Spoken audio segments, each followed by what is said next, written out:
Ahí está.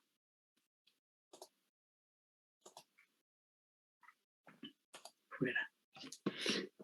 ¿Qué tipo de curva debo poner? Si yo quiero ver,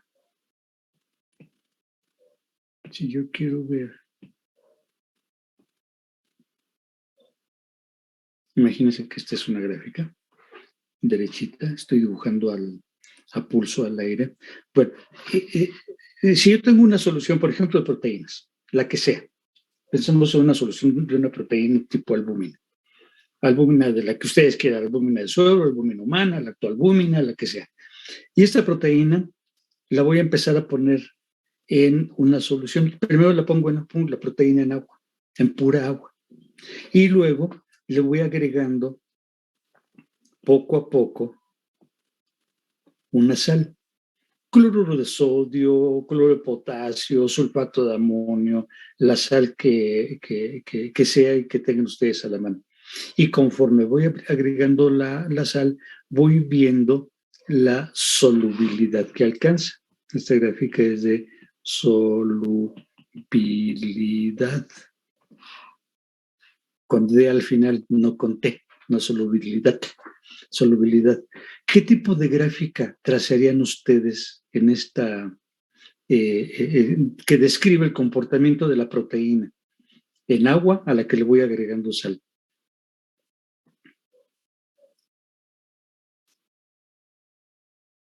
Una recta, una curva gaussiana hacia arriba, una curva gaussiana hacia abajo, una hipérbola, una parábola, una recta. La recta iría acostada, vertical, inclinada. Sería más como una inversamente proporcional, ¿no? Que empieza muy arriba en la parte de solubilidad y termina cayendo. ¿Así? Sí. No, eso implicaría que la proteína soluble en agua es soluble.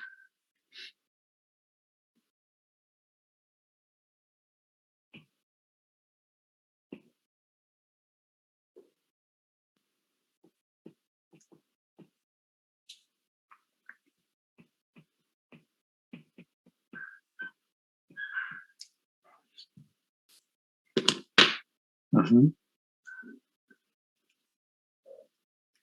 ¿Qué curva esperaríamos? Dice mi compañera Indra que una parábola para que vaya incrementando conforme se va adicionando sal. Y luego,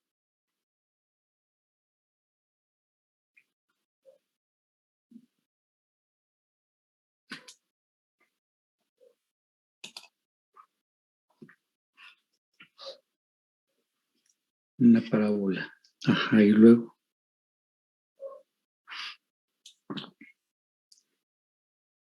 ¿Sería esto?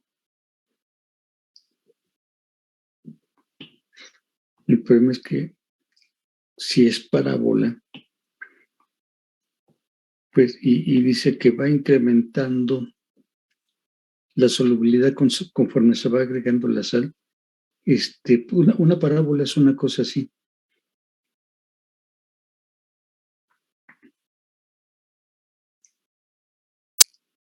Que empiece recto, ¿cómo sería? Esto es recto, esto es recto, esto es recto. Yo creo que se refiere a que es como una curva como si fuera exponencial, ¿no? De crecimiento exponencial. Cerquita, muy cerca a la definición. Otra vez. Hay cosas en el chat de Indra. Ajá, sí, estoy viendo. Que empiece recto y luego incremente, que sería más exponencial. Una cosa exponencial sería así.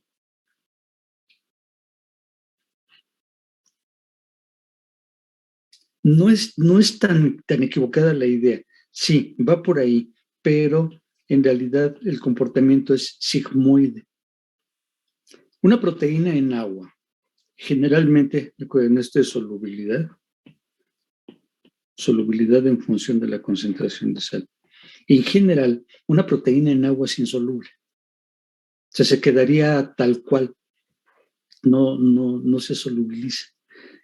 Conforme ustedes van agregando sal al agua donde pusieron un poquito de proteína, albúmina, por ejemplo, insisto, pues la proteína durante algún tiempo es insoluble, hasta que hay un momento en que la concentración de sal empieza a lograr la solubilización de la proteína en el agua, y sí, alcanzó un máximo, hasta aquí vamos correcto. El problema es que si ustedes siguen agregando sal, entonces tiene un efecto contrario, y ahora la proteína, en lugar de mantenerse soluble o hacerse cada vez más soluble hasta el infinito, lo cual no podría ser, lo que le va a pasar a esta proteína es esto. Ahora se va a empezar a insolubilizar, hasta que hay un momento que la concentración de sal es de tal magnitud que la proteína ya es absolutamente insoluble. Y por más sal que agreguen, ya no se vuelve a solubilizar. Ese es un comportamiento de muchos eventos bioquímicos. Y esta curva o este fenómeno tiene un nombre. De hecho, aquí estamos teniendo dos fenómenos físico-químicos con dos nombres antagónicos. Cuando ustedes están incrementando la solubilidad, hay un fenómeno bioquímico. Y cuando están disminuyendo la solubilidad, hay otro fenómeno bioquímico. El que más conocen, del que más se habla, del que más nos platican en los cursos de bioquímica, de métodos analíticos especiales, etcétera, es esta parte, cuando estamos induciendo la insolubilidad de la proteína por la adición de sal. ¿Cómo se llama ese fenómeno? ¿Cómo le llaman los bioquímicos? En inglés, además siempre la denominan en inglés.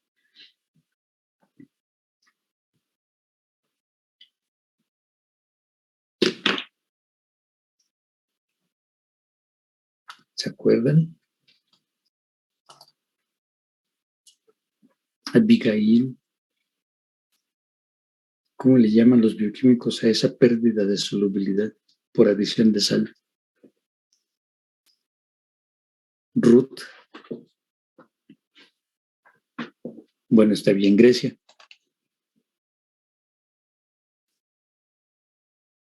Blanca. ¿No? ¿No se acuerdan? Uy. Mal, feo. Llaman salting out. O un nombre equivocado. Le llaman desalado. Al contrario, es salado. El salting out es la insolubilización de una proteína por efecto de una sal. Y el principio, esta parte donde están incrementándose la solubilidad de la proteína. También el nombre es en inglés, no tiene una traducción al español.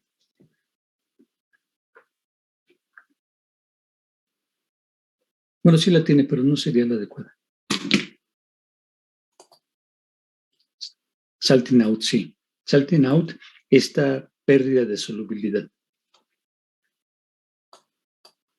Y el inverso, cuando estamos incrementando la solubilidad. Esto. No sé si sería salting in o algo así. Exacto, sí, es el salting in. Que sería, ese sí sería el salado. No tienen una, sí, indirectamente, efectivamente es el salting in. No tiene una traducción porque salt es sal, salting es salado. ¿Y cómo le meterían el in? El salado adentro, salting out, el salado afuera. A lo que se refieren estos términos de salting in y salting out es precisamente a esta curva. El salting in efectivamente es el incremento en la solubilidad por adición de sal, hasta que hay un momento en que ahora la sal hace exactamente el efecto contrario, el salting out. Ahora la proteína pierde solubilidad por efecto de la adición de sal. La razón es una cuestión de interacciones con el agua, porque aquí muy importantemente participa obviamente el agua. Y para que lo vayan revisando de aquí a la siguiente semana, cómo interactúa el agua. En el curso de bioquímica le dedican todo un rato, por lo menos un par de sesiones, al comportamiento del agua. Y el agua tiene una característica muy particular que siempre les ha llamado la atención a los bioquímicos, porque sus propiedades físicas y fisicoquímicas no corresponden con su fórmula. Su fórmula molecular es muy sencilla, H2O. Ya, así es el agua. Lo que cambia mucho las propiedades físicas y fisicoquímicas del agua es la forma en la que el agua interactúa consigo misma.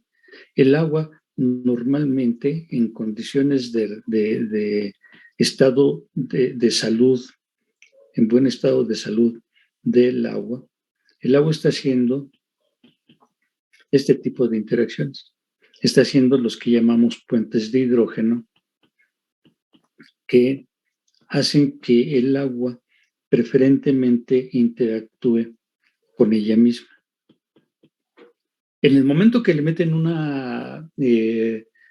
ion, y aquí el agua no tiene ninguna carga, porque, o si le quieren poner carga, pues sería una carga parcial acá negativa y cargas parciales positivas, porque el oxígeno, por ser un elemento altamente electronegativo, tiende a tomarse los electrones que le pasen por ahí cerquita, los electrones de los iones hidrógeno.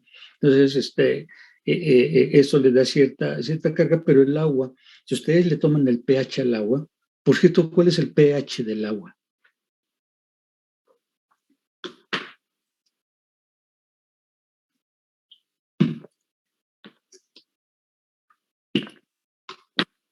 No me digan un número, díganme una condición. ¿El agua es ácida, alcalina o neutra?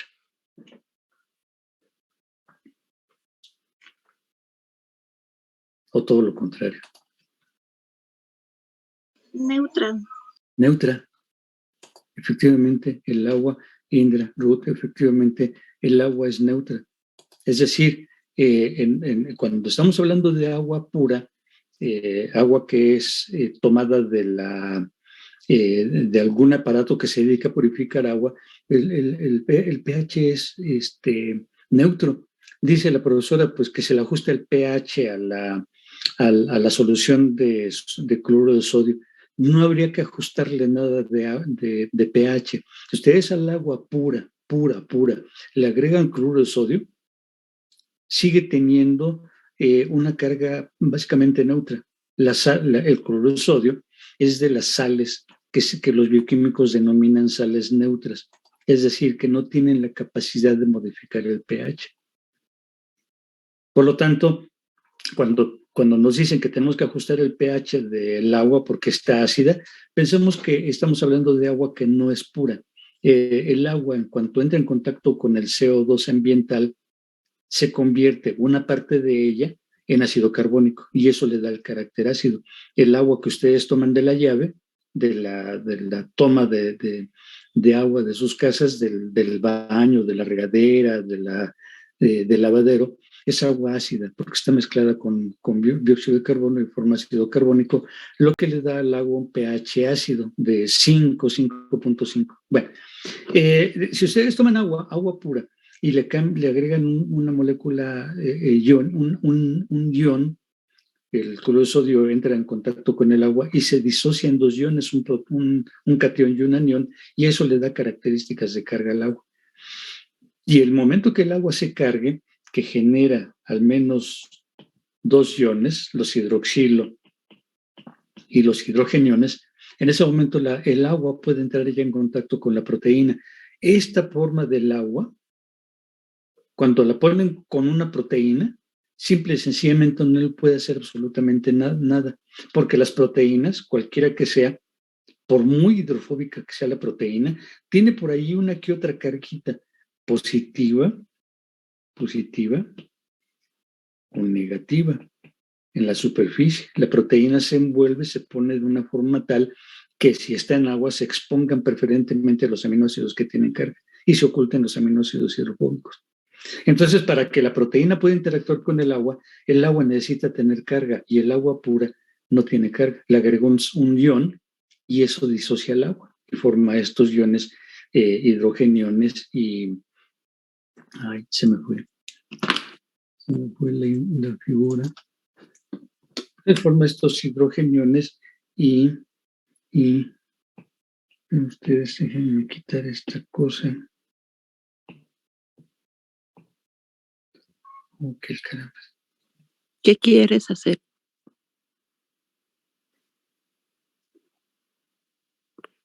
Así chiquita porque aquí en la... Bueno, ahí está. Entonces necesitamos esto. Y el procedimiento que estamos usando en el suero como una buena solución de proteínas, el suero está lleno de sales, pero también está lleno de proteínas y de muchas otras cosas que son unos montones de proteínas, cientos o miles de proteínas.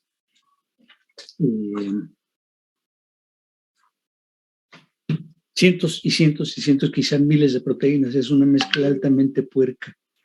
Y lo que queremos es quitar la mayor cantidad de proteínas posibles, principalmente la albúmina, porque es la proteína más abundante en el suelo. Entonces, la predominante. Esa lo vemos simplemente en los electroferogramas del suelo, que es la albúmina nos genera un picote enorme de absorbancia que implica que es una proteína muy concentrada. Ok, bueno, entonces por eso le agregamos, por eso le tenemos que agregar hidróxido de sodio a las soluciones de sulfato de amonio sobresaturada y a la solución salina con la que se va a redisolver la proteína una vez que se insolubilice. Ok, le usamos el pH, usamos papel tornasolado, así se llama este papelito, que no es papelito, es celulosa impregnada de un indicador de pH, bueno, de dos indicadores de pH que me generan una escala de colores con la cual yo puedo ajustar el pH. El ajuste es muy grosero, no es exacto,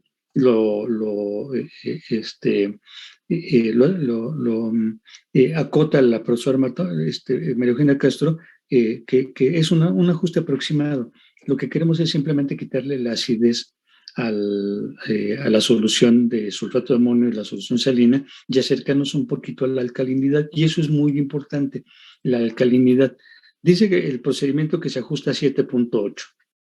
No hay un 7.8 en la escala, hay 7 y 8. Nos acercamos más al 8, ¿ok? Y ese dato es muy importante. Ahora, el sulfato de amonio, pues lo que hace es ese proceso de salting out. El sulfato de amonio, aquí está sulfato, le falta obviamente amonio, no es amonia, que esa es otra cosa totalmente diferente desde el punto de vista químico. Amonio, el sulfato de amonio es la sal con la que vamos a hacer el procedimiento de salting out. En la industria, obviamente aquí nosotros lo hacemos de manera piloto, una forma bastante sencilla, con un volumen muy pequeñito, 4 mililitros es una ridiculez. Esto lo hacemos en la industria a partir de litros de suero, que se obtiene no precisamente de sangre, sino que generalmente estos anticuerpos a partir de suero se obtienen de placentas.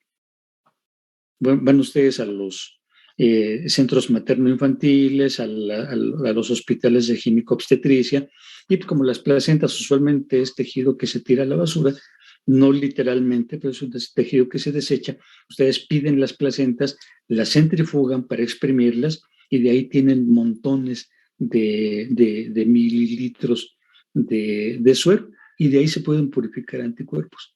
La otra fuente son cultivos celulares, la otra fuente son líquidos de ascitis de ratones. Ya veremos después cuáles son las fuentes de anticuerpos, cuando lo que queremos es tener un anticuerpo que vamos a utilizar para cualquier procedimiento terapéutico, diagnóstico, etcétera. Para eso queremos purificar los anticuerpos, entre otras cosas. Entonces, le vamos agregando, como describe la profesora María Eugenia Castro, el sulfato de amonio a la solución de suero y poco a poco vamos agitando esto. Por el volumen, pues no vale la pena pasarlo al otro lado, es mucho más fácil tenerlo en un tubito, ya estoy hablando otra vez, en un tubo que no es cónico, es un tubo de centrífuga con fondo cónico, en donde se puede estar agitando con cierta facilidad utilizando un inmunópalo, un agitador de madera, que como los inmunólogos a todo le ponen el término inmuno, pues entonces no es un agitador de madera, es un inmunópalo.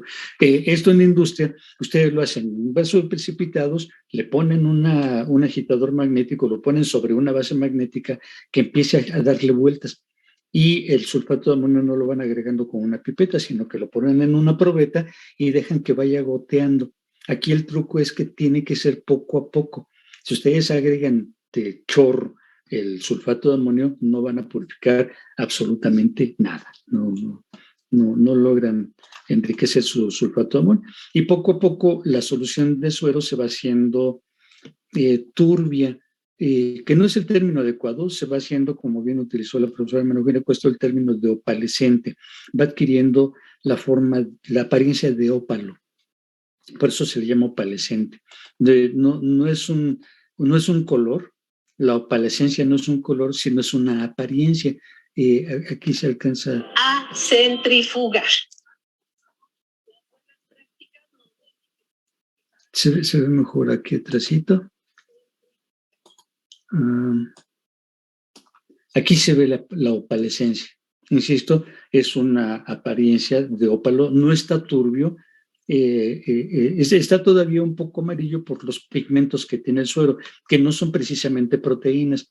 El suero tiene pigmentos, como por ejemplo la bilirrubina, que es un componente que le da esta coloración amarilla.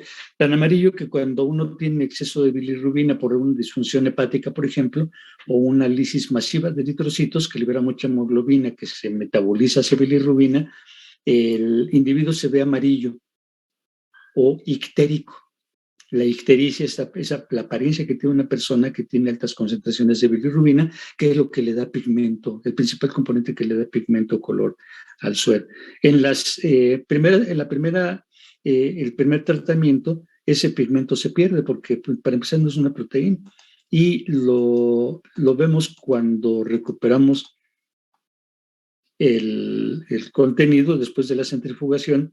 Esto es el resto del suero junto con un poquito de sulfato de amonio, un poco de sulfato de amonio, pues, que es inevitable ser contaminado por esto, pero fíjense ustedes que la apariencia de la proteína es completamente blanca. Aquí sí le puedo dar un nombre, es evidentemente blanco, de la proteína, que no está precipitada, otra denominación equivocada, precipitación por sulfato de amonio. Si ustedes le agregan el sulfato de amonio al suero y lo dejan, ahí pónganlo en la mesa del laboratorio y déjenlo de aquí a mañana, pasado mañana, la proteína no se les va al fondo, se queda así con esta apariencia. Si fuera precipitación, pues al fondo seguiría, la proteína seguiría al fondo del tubo. No se va al fondo del tubo. Es así que tenemos que centrifugar. Para eso centrifugamos, para obligar a que la proteína se vaya al fondo del tubo. Lo que estamos haciendo es insolubilizar. Recuerden esta curva gaussiana que nos está diciendo que la proteína se insolubiliza. Estamos insolubilizando la proteína, no la estamos precipitando. Y este es un concepto muy importante, porque es un concepto físico-químico, que es en lo que se basa este procedimiento de enriquecimiento de las proteínas. Centrifugamos para concentrar o para bajar a la proteína, que ahora sí la tenemos en el fondo del tubo, resolubilizamos. Esa proteína le quitamos el sobrenadante, que es el resto de los componentes del suero junto con sulfato de amonio, y nos queda aplastada la proteína. Le agregamos solución salina para redisolverla, y aquí ya vamos viendo, fíjense ahora ya el color, ya no tiene ese color amarillento, ya es un color blanquecino de apariencia opalescente. ¿Ok? Se vuelve a repetir el procedimiento porque cuando la proteína se va insolubilizando va formando flóculos, agregaditos de proteínas, que los bioquímicos les llaman flóculos. Y esos flóculos atrapan proteínas inespecíficamente que no son gamma globulina. Entonces hay que redisolver para soltar esas proteínas que quedaron atrapadas al momento que la gamma globulina hace flóculos. Volvemos a repetir el procedimiento, se vuelve a insolubilizar la proteína, que sigue atrapando proteínas que no queremos, que no nos interesen, pero cada vez en menor concentración. Repetimos este procedimiento 2 o 3 veces para asegurarnos que estamos eliminando el grueso de proteínas contaminantes. Hasta que al final ya tenemos una proteína que está ya está insolubilizada, la resolubilizamos en un amortiguador, cualquier amortiguador, lo que ustedes quieran, que se les pegue la gana, amortiguador de fosfatos, de sulfatos. Nosotros usamos amortiguador de boratos, que si van a ver su composición en el manual, van a ver que tiene tetraborato de sodio, mejor conocido como bórax, y ácido bórico. Son sus principales dos componentes. Y eso lo hace un amortiguador. Si ustedes ponen tetraborato de sodio y ácido bórico en agua, eso les va a dar un amortiguador. Le ajustan el pH, que por cierto no es neutro, es alcalino, pH de 8, 8.6, 8.4. Bueno, y si le agregan cloruro de sodio, entonces lo convierten en una solución salina, un amortiguador que va a estar ahora en una solución salina. Y el amortiguador se llama solución salina amortiguadora de boratos. Y esto tiene una razón muy importante. Insisto, pueden usar cualquier amortiguador, el que se les pegue la gana, pero es muy recomendable el tetraborato de sodio o el amortiguador de boratos en solución salina, porque si ustedes van a la tlapalería, también pueden hacer esa experiencia de ir a la tlapalería y pidan que les den bórax, un frasco de bórax o una bolsa de bórax. Y lo que les van a dar es tetraborato de sodio, que no sirve para ser un amortiguador porque viene contaminado con muchas porquerías. Ya el tetraborato de sodio que utilizamos aquí está altamente purificado, y el tetraborato de sodio ustedes lo rocían en la puerta de su casa, la rocían en las ventanas de sus casas, sobre todo si viven en el campo, y con eso evitan que entren insectos a su casa, que son repelentes de insectos, de cucarachas, hormigas y demás. Y además tiene actividad antibiótica. El tetraborato de sodio, o bórax, como se los venderían en la tlapalería, es un antibiótico. Inhibe el crecimiento de bacterias, inhibe el crecimiento de hongos y de levaduras. Por eso se utiliza eso, y entonces ustedes pueden hacer esta diálisis a temperatura ambiente. No es conveniente, no tanto por la contaminación, porque eso está asegurado que esto no se va a contaminar por la actividad antibiótica del bórax, sino no es conveniente por la proteína, porque a temperatura ambiente pues las proteínas se van desnaturalizando y ya es difícil la renaturalización. De hecho, durante este procedimiento, lo que veríamos al fondo de la bolsita, ahí sí es precipitación, parte de la proteína que ya acabamos de purificar o de enriquecer se insolubiliza y se precipita al fondo de la bolsita. Y hay que quitarla, simplemente no tomando todo el contenido o centrifugando. Ahora, la diálisis, ¿cuál es el objetivo de la diálisis? Eliminar el exceso de sulfato de amonio para que nuestra solución de anticuerpos, de proteínas de anticuerpo, quede en un amortiguador, porque si la dejo en sulfato de amonio, solito en sulfato de amonio, no le va a causar mayor daño de inmediato, pero al paso del tiempo, el sulfato de amonio, que usamos para insolubilizar, va a ir insolubilizando parte de la proteína, y esa proteína insolubilizada va a atrapar otras moléculas de proteína, y al rato toda la proteína va a estar coagulada o floculada. Por eso se lo quitamos. La otra razón, antes, era para que se pudiera hacer una cuantificación de proteínas, que antes se hacía mediante la determinación de nitrógeno en una reacción tipo Kiegel. Pero ese nitrógeno que se determina por el método, se determinaba, pues ya no se usa, o casi no se usa, sí todavía se usa para algunos aspectos industriales. Pero cuando se hacía antes la determinación de proteína por el método de Kiegel, pues era difícil discriminar si el amino que estoy determinando, que es lo que es la reacción de Kiegel, determinar el nitrógeno, era difícil distinguir si el nitrógeno que estaba midiendo era el de la proteína o el del sulfato de amonio. NHSO4, paréntesis, NH4, paréntesis, R2. Entonces, por eso se lo quitamos. Y la otra, para poner en una solución que sea más amigable con la proteína, como un amortiguador, cualquiera que este sea.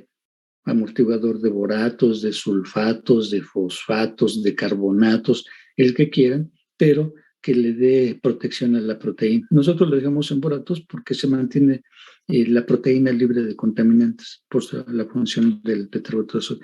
Bueno, en el seminario lo que vamos a ver son otros métodos complementarios a este, no necesariamente alternativos, complementarios a este, para ahora sí purificar anticuerpos. Y vamos a ver a partir de dónde podemos purificar anticuerpos, no solamente de suero o de plasma, sino también de cultivos celulares, de líquidos de ascitis, de calostro, y, en fin, de muchas fuentes donde haya anticuerpos, obviamente. Ok, bueno, preguntas, comentarios. Al final sacan la proteína de la bolsita de diálisis, que no es otra cosa más que colodión, y la recuperan en un frasco, en un tubo, lo rotulan adecuadamente y lo almacenan en refrigeración, en congelación, menos 20 grados. Con refrigeración los anticuerpos son muy estables, son proteínas muy estables. Bueno, preguntas.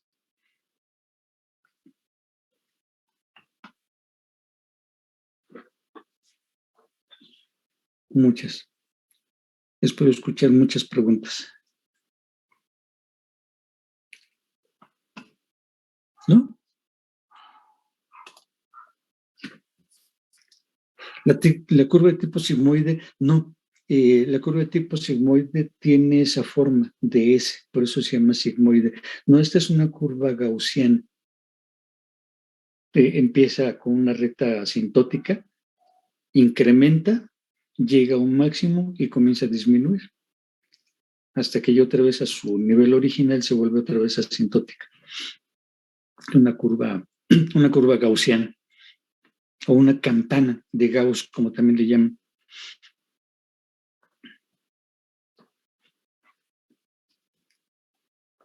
Bueno, por favor, denle una revisada a las propiedades de las proteínas. Las vamos a necesitar mucho, no solo para esta práctica, sino vamos a necesitar mucho para buena parte de lo que vamos a ver más adelante en nuestro curso. Las propiedades de proteínas, métodos de purificación por cromatografías, tamices moleculares, afinidad, intercambio iónico, electroforesis en agarrosa, electroforesis en almidón, electroforesis en papel, electroforesis en poliacrilamida, y otros procedimientos de insolubilización, que no solamente con sal. La sal no es lo único que podemos utilizar también disolventes orgánicos. ¿Ok? Bueno. Muy bien, pues si no hay preguntas, procedemos a la siguiente parte de la sesión de hoy, que es la inmunización de animales. Hoy lo que también haríamos, de hecho esto se va a hacer porque necesitamos tener animales. No se escuchó eso, de hecho. Al rato les comento por qué. ¿Perdón? Que no se escuchó desde que dijiste, bueno, yo no escuché desde que dijiste de hecho que a veces sigues hablando, pero no te escuchamos. De hecho, ¿de qué le estaba hablando? No. De la práctica de sangrado, me imagino que ibas a decir que de hecho íbamos. Sí, de hecho lo vamos a hacer. Esta, aunque hoy sea platicadita, de todas maneras la vamos a hacer. Ya ahorita platicamos qué quiero decir con esto de que la vamos a hacer. Bueno, comenzamos. Este es el video de esta sesión de inmunización y sangrado de animales.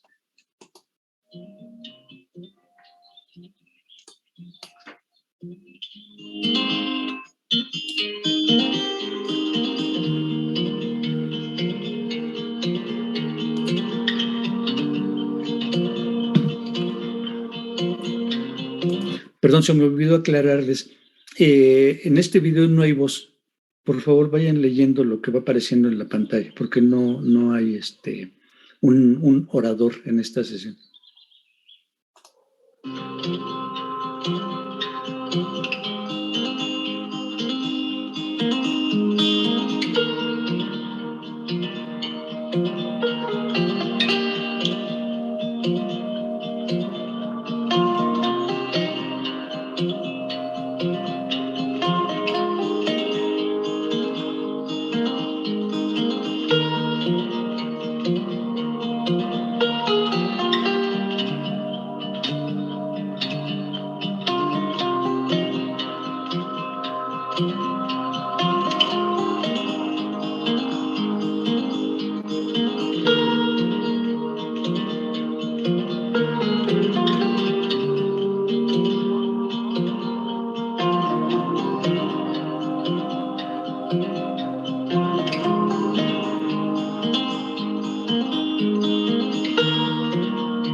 Antes de proceder, fíjense que esto no es una jeringa. ¿Han oído hablar del sistema Vacutainer?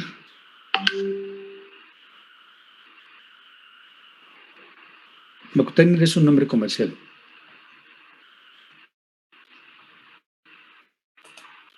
Yo no. No, el sistema Vacutainer consiste en un tubo sellado al vacío que puede tener o no un anticoagulante. Ese tubo sellado al vacío tiene un tapón de goma que se puede perforar con una aguja. Ese tubo se mete dentro de un portatubos que tiene una aguja atorada que tiene doble cánula. Esta es una cánula y hacia adentro del portatubos hay otra cánula. Cuando perforan con la cánula interna el tapón de goma, entonces el vacío con el que se selló el tubo hace las veces de succión. Ese vacío hace que la sangre sea jalada hacia el interior del tubo. Es el sistema Vacutainer.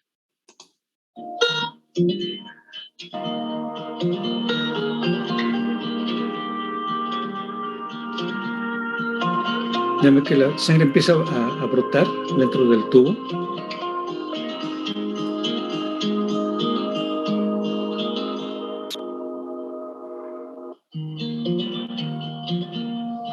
Ya que termina el tubo se saca.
Como ven, la sangre va siendo jalada por el vacío de este tubo. Este es el sistema Vacutainer.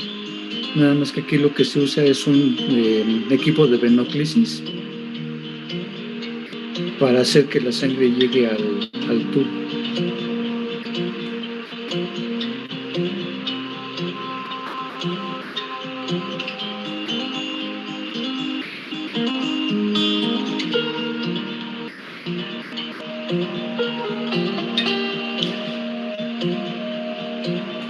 Bueno, hasta aquí los procedimientos son cómo obtener sangre de donde vamos a purificar anticuerpos o a trabajar las células cuando las necesitamos vivas y de circulación sanguínea. Como vieron, depende de la especie animal, el sitio donde se va a sangrar. El conejo se puede sangrar de la oreja porque es muy prominente la arteria, la vieron, la arteriota es un vasote, y la pueden sangrar con mucha facilidad. Si quieren volúmenes grandes, entonces hacen la punción cardíaca. En cobayos, cuyos, jerbos, pues es prácticamente el único sitio del cual se pueden sangrar, el corazón. El ratón lo pueden sangrar del ojo, introduciéndole un tubito capilar. El tubito capilar desgarra, tienen que rotarlo para desgarrar los vasos sanguíneos que están en la retroórbita, por detrás del lobo ocular. Se desgarran esos vasitos, se rompen, son muy frágiles y hay un derrame interno que busca salida y la salida es por el tubito capilar y de ahí sale hacia el tubo. Dice en el texto que se utiliza una pipeta, es totalmente impráctico utilizar una pipeta, se utilizan tubitos capilares. Y el sangrado de la cola del ratón, cuando quieren volúmenes un poquito más grandes que lo que les puede proporcionar el ojo. De hecho, del ojo le pueden sangrar por completo, sacarle hasta 1 mililitro de sangre al ratoncito. Bueno, entonces, ¿de dónde va a sangrarse el animal? Depende del animal. De la oreja, del corazón, del globo ocular, de la vena caudal, del corazón. ¿Okay? Ahora, las vías de inmunización. ¿Cómo se inmuniza un ratón, un animal de laboratorio? Depende también de la especie animal.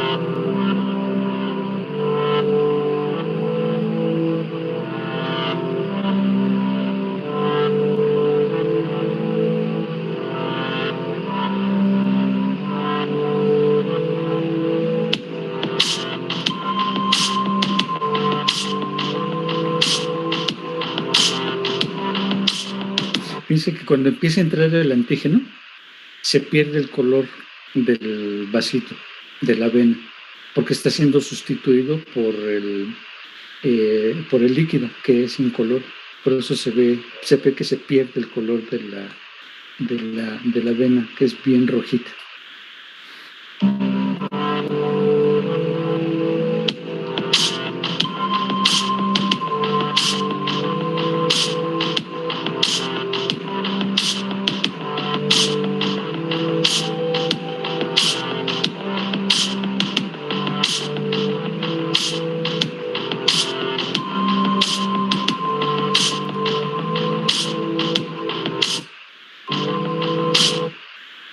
Observación muy importante. El sangrado se hace a través de la arteria. Primero porque es de mayor calibre y segundo, el flujo sanguíneo. La sangre en la arteria fluye de la base de la oreja hacia la parte apical. Si ustedes funcionan en este sentido, la aguja va a entrar en este sentido hacia la base de la oreja y lo que vamos a aprovechar es el flujo. Es mucho más fácil extraer la sangre aprovechando el flujo. Si la sangre viene en este sentido, entonces va a ir en contra del tubo de la cánula de la jeringa o del sistema Vacutainer. de tal manera que será más fácil. En cambio, en las venas, la circulación es al revés. La circulación viene de la parte apical hacia la base de la oreja. Por eso se utiliza esta para inmunizar, aprovechando el flujo de la sangre que va hacia la base de la oreja y de ahí se distribuye ya al resto del organismo del animal, obviamente primero pasando por el corazón.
Listo, aquí también la vía de inoculación depende de al menos 3 factores.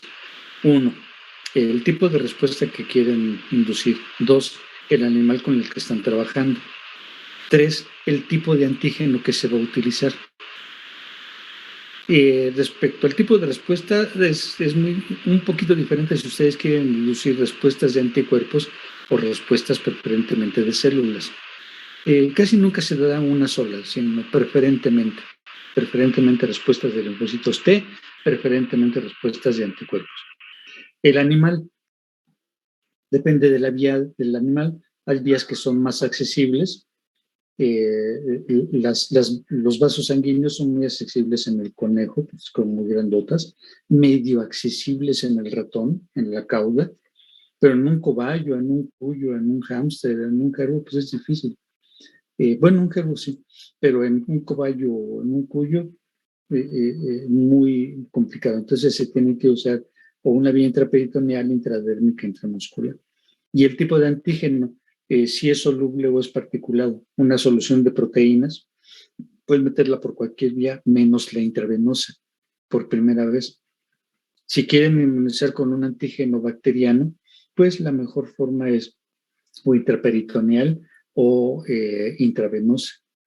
Si quieren usar adyuvantes, que es algo que no se menciona en el video, muy importante, lo vamos a hablar en el seminario, si van a usar adyuvantes, pues la vía menos indicada es la vía intravenosa. Más bien ahí preferentemente intramuscular, no subcutánea, no intradérmica, más bien intramuscular. En fin, también son criterios que se deben de tener en cuenta al momento que se va a generar una respuesta o se trata de generar una respuesta inmune en un animal. Y la otra, cuando esta inmunización es con propósitos preventivos, cuando estamos hablando de una inmunización como una vacunación, pues además va a depender de la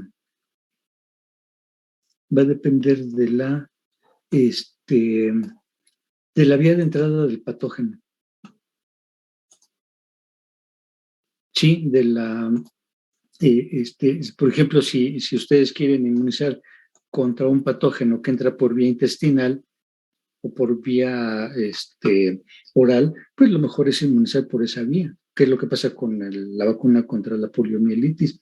El virus ingresa por vía oral, atraviesa la pared intestinal y de ahí migra hacia el sistema nervioso central. Entonces la vacuna se aplica de vía oral, por vía oral, que es lo que le dan a los niñitos cuando los vacunan.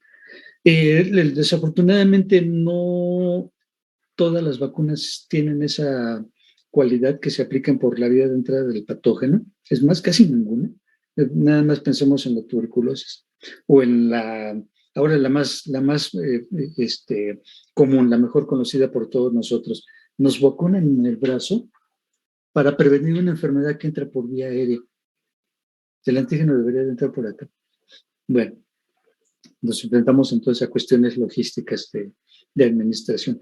Bueno, en el seminario vamos a hacer un repaso de esto. El video nos platica muchas cosas, pero no nos explica muchas otras.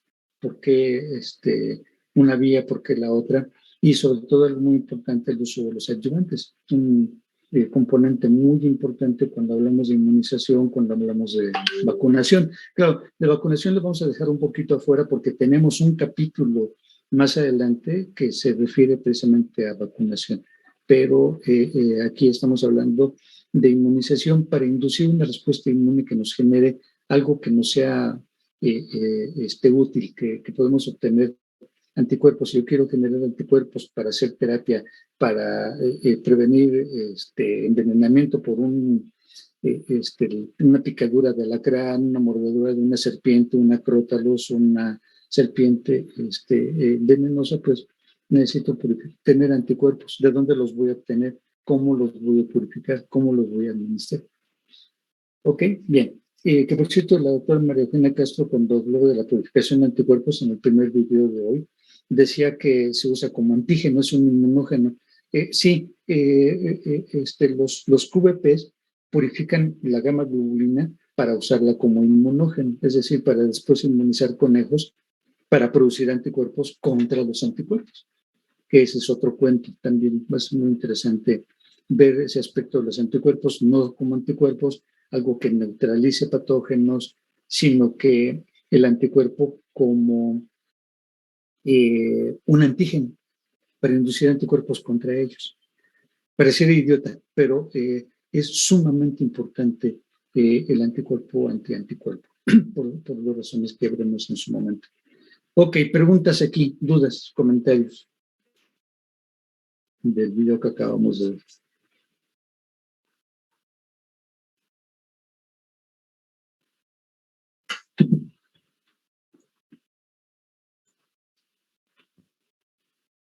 Mientras generan las preguntas, Indra no tiene preguntas, los demás, mientras generan las preguntas, les comentamos, el día de hoy la doctora Marta Moreno y un servidor vamos a ir al laboratorio para inmunizar a los conejos.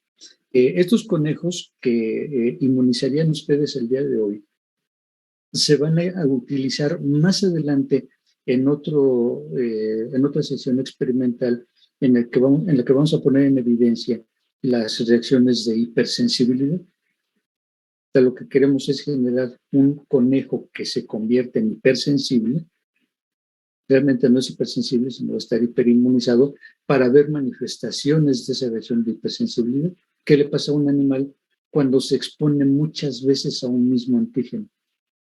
Que no siempre es algo positivo. Como este procedimiento de hiperinmunización que necesitamos para la sesión de hipersensibilidad requiere de tiempo, de un tiempo prolongado, si alcanzaron a leer la práctica en su manual, verán ustedes que los conejos se inmunizan varias veces con espacios de 15 días. Hoy vamos a inmunizarlos por primera vez. Dentro de 2 semanas los vamos a inmunizar por segunda vez. 2 semanas después los vamos a inmunizar por tercera vez y así.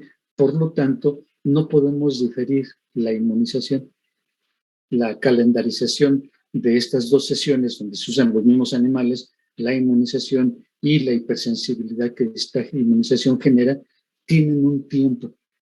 Y por eso tenemos que empezar hoy. Ya a ustedes les tocará la inmunización, la segunda inmunización, y de ahí en adelante. Por lo pronto, la de hoy la vamos a hacer nosotros, no la podemos posponer. Ya en el seminario pues hablaremos de los aspectos que rodean a este proceso de cómo inducir una respuesta inmune. Ok, preguntas, comentarios adicionales.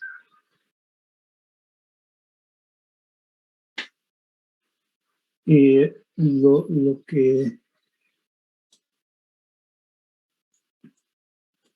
tengo por decirles por el momento, quien vaya a ir a la marcha y quienes no están ahorita aquí y que van a ir a la marcha de al rato, cuídense mucho. No se involucren en conflictos, no se involucren en la bolita. Van en grupo, eso es bueno, que vayan acompañadas. Cuídense un montón. Tenemos ahí una amenaza velada del presidente, lo cual no es absolutamente nada sano, nada bueno para alguien que se dice feminista, izquierdista, y para una mujer que hace todo menos cosas para la mujer, como la gobernadora de la Ciudad de México, que también tiene una amenaza velada hacia las mujeres, casi diciéndoles, pues ni se atrevan a manifestarse como carambas, ¿no? ¿Por qué no? Nada más que sí, háganlo con mucho cuidado. Y pues espero que nos platiquen, aunque sea en breve, sus experiencias el próximo jueves para cerrar el ciclo del día de hoy, que no debería de ser nada más hoy, sino todos los días. Ok, pues si no hay más, como les dije, la sesión iba a ser corta para que puedan prepararse, para quien vaya a ir a la marcha, pues esté en tiempo. Así que por el momento, pues nuestra sesión termina aquí. Nos vemos el próximo jueves. Quien les corresponde a los seminarios de estas 5 sesiones que terminaron el día de hoy, recuerden fagocitosis, anatomía del sistema inmunológico, células formadoras de anticuerpo, purificación de anticuerpos y inmunización. pues vayan preparando su presentación. Si lo consideran adecuado, envíennoslas para revisarlos y hacerles comentarios, modificaciones, sugerencias sobre la presentación y que quede lo mejor posible. Tenemos 5 seminarios para una sesión de 3 horas. Entonces, pues sí será importante que sea muy puntual lo que se va a platicar. Ok.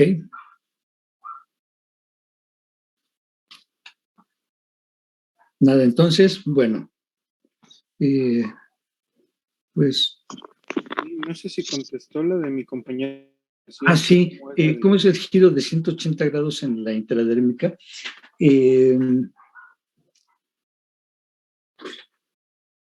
Piensen en una cuchara, imagínense una cuchara. Quizá alcancen a ver esto.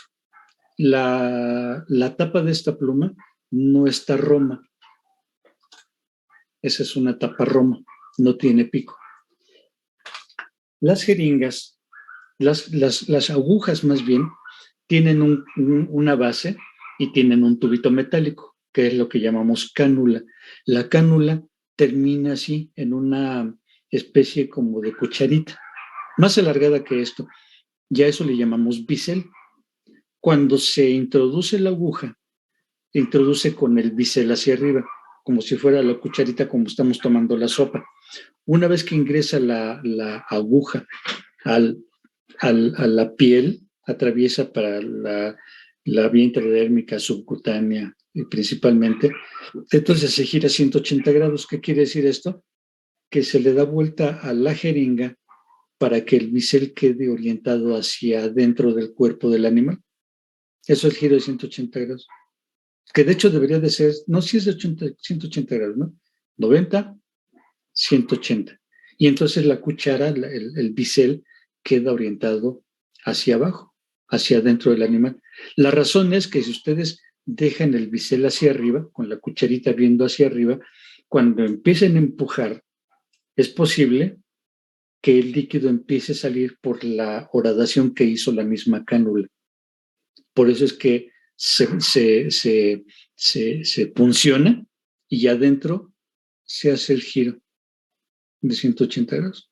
Así, presionan el émbolo y pues lo que va a salir dispersado por la presión que estoy causando con el émbolo, va a salir dispersado pero hacia adentro del tejido, no hacia afuera del animal. Esa es la razón, y eso es a lo que se refiere con el giro de 180 grados, tanto para la vía intradérmica como para la vía subcutánea, que son muy superficiales.